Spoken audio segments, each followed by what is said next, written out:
If you ask me which franchise had the biggest impact on me as a child, it would be the worlds created by J.R.R. Tolkien. From my grandfather reading The Hobbit to me as a small child, to watching the films every Christmas with my family, the video games have also had a place in my childhood memories.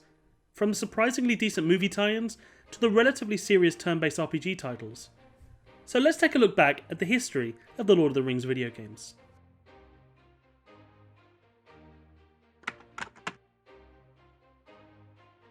We start our journey in the time before the Lord of the Rings films, a time when Lord of the Rings was not yet mainstream, and was instead a 60-year-old book favoured by only the most hardcore of fantasy fans. The first title to release was 1982's The Hobbit, a text-based adventure that required the player to explore dungeons and loosely followed the storyline of the novels.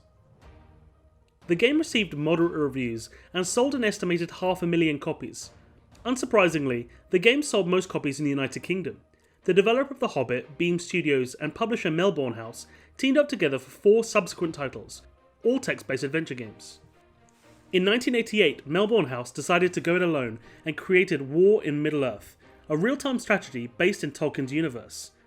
The game, while mostly average, stumbled upon something special, something that wouldn't be revisited for many years.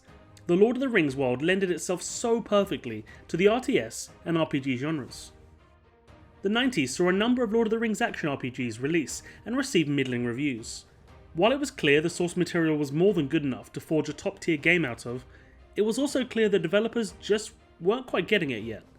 Interplay of Fallout fame and Beam Software both made titles, and none of which really stand the test of time. In 2001, the first Lord of the Rings movie hit theatres. This flipped things upside down. Suddenly, the Lord of the Rings was cool. Toys and action figures featuring characters from the films covered every toy store in the Western world. Lord of the Rings fever had begun and would last for a solid decade.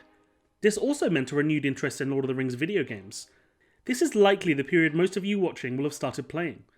If you've seen my history of the Harry Potter video game series, you'll know that my main complaint levelled against the movie tie-ins was a rushed production schedule, so as to release the films alongside the movies, and this hurt quality greatly.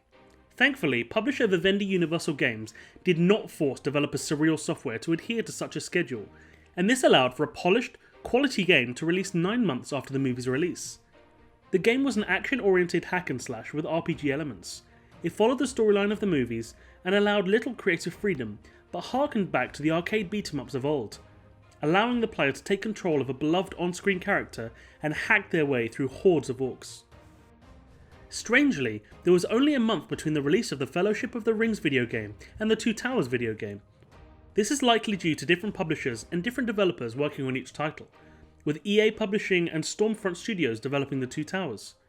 Oddly, the Two Towers video game came out a full 6 weeks before the movie it was based on.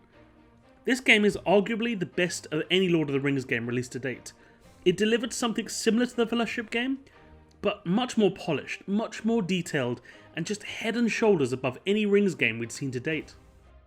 Unlike the Harry Potter series that released over an 8-year period, the Lord of the Rings films came and went within 2 years.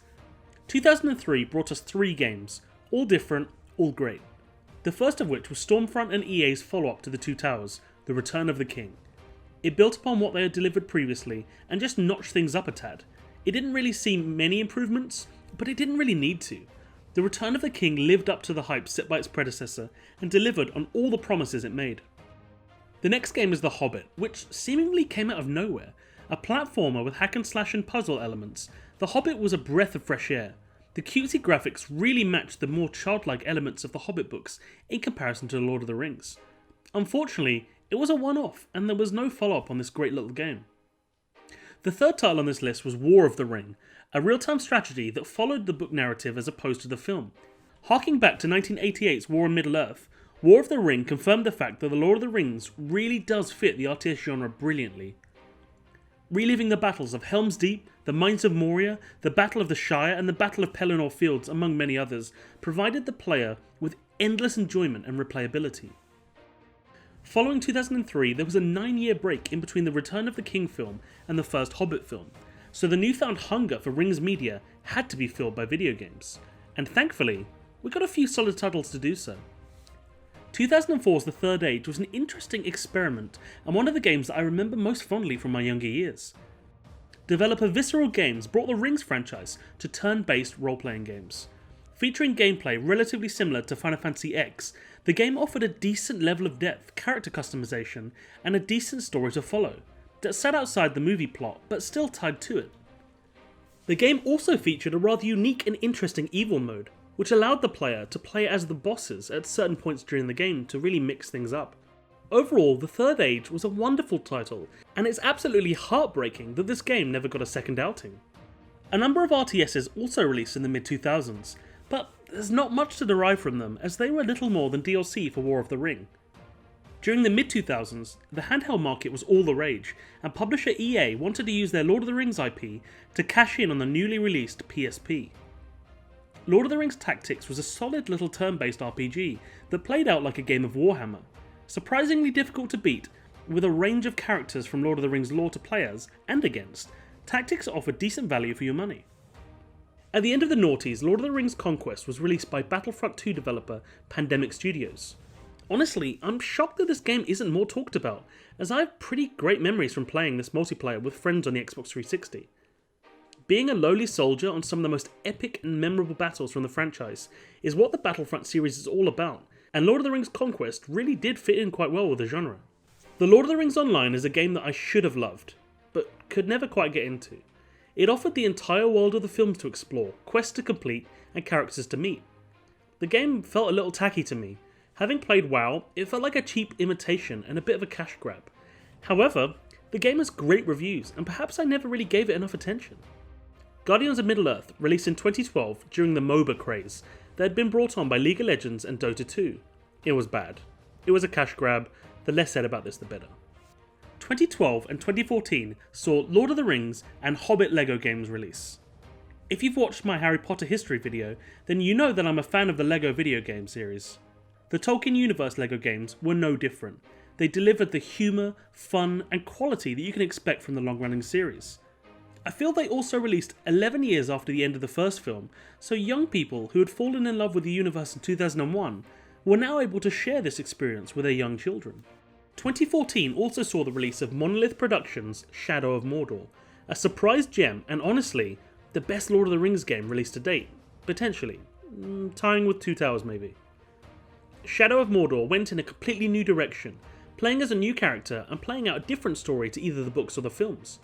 The battles felt epic and fast-paced, using a combat system similar to the Arkham games series alongside Assassin's Creed style parkour enabled players to take down foes and get out of dodge when things got too dicey. The most intriguing mechanic to the title, as well as its 2017 sequel, was the Nemesis system. This system was a hierarchy of enemy chieftains that the player had to take down and manipulate to enable them to get to the final boss. This could be done by killing chieftains, mind controlling them to kill each other, or using some as spies.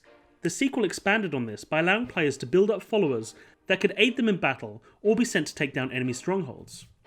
The best part about the Nemesis system, however, is that it existed outside of the player's influence. Sauron's followers would frequently betray each other or kill each other in angry duels, so it felt real. I take it back, Shadow of War is the best Lord of the Rings game to date. In terms of future projects, well, it looks bleak. Many are hoping for a third installment in Monolith's series, which, thanks to positive sales, does look likely. We can all hope. German developer Daedalic Entertainment has recently announced a Golem-focused game to be released in 2021. No details have been announced or leaked just yet, but I expect an action series focused on stealth. But that's it. That's all we have. Which does seem a shame. The Lord of the Rings trilogy is 16 years behind us, and the Hobbit series is 5. It really does seem that perhaps the mainstream Lord of the Rings hunger has been absorbed completely by the Game of Thrones fanbase. However, Amazon have recently announced the Lord of the Rings TV series is in production, rumoured to be the most expensive TV show ever made. This could bring Lord of the Rings back to mainstream popularity, and hopefully we'll see a few more solid games out of the series yet. So what do you think? Do you have a fond memory of any of the games I've talked about? What are your hopes for the Lord of the Rings in terms of video games? Please subscribe and comment down below, as I'd love to know. If you'd like to support me on Patreon, then please visit bit.ly/tmytpatreon. My first 3 supporters will unlock a special perk by being able to select a theme for an upcoming Cities, Prison Architect or Planet Coaster video, or perhaps a history video for a game or series that you want to see. Thanks for watching, I'll be back soon with another video.